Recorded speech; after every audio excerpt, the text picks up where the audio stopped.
Papež Frančišek je povzel besede svetega Pavla, ki pravi, da je zakon velika skrivnost. Ljubezen med zakoncema pa je podoba ljubezni med Kristusom in Cerkvijo.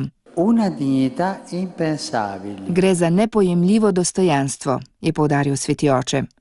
To je vpisano v Božji stvariteljski načrt in s Kristusovo milostjo so jo mnogi krščanski pari kljub njihovim omejenostim tudi uresničili, je poudaril.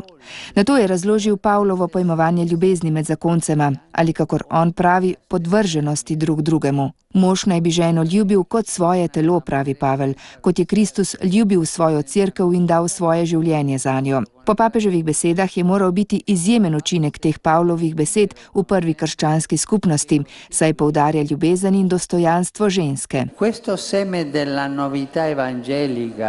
To seme evangeljske novosti, ki na novo vzpostavi izvorno vzajemnost v predanosti in spoštovanju, je počasi zorelo v zgodovini in na koncu prevladalo, je dejal. Zakrament zakona je po njegovih besedah veliko dejanje vere in ljubezni.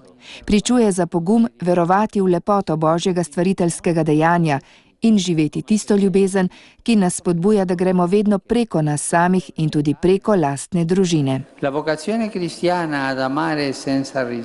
Krščanski poklic ljubiti brez pridržkov in brez mere je temelj svobodne privolitve, ki ustanovi zakonsko zvezo.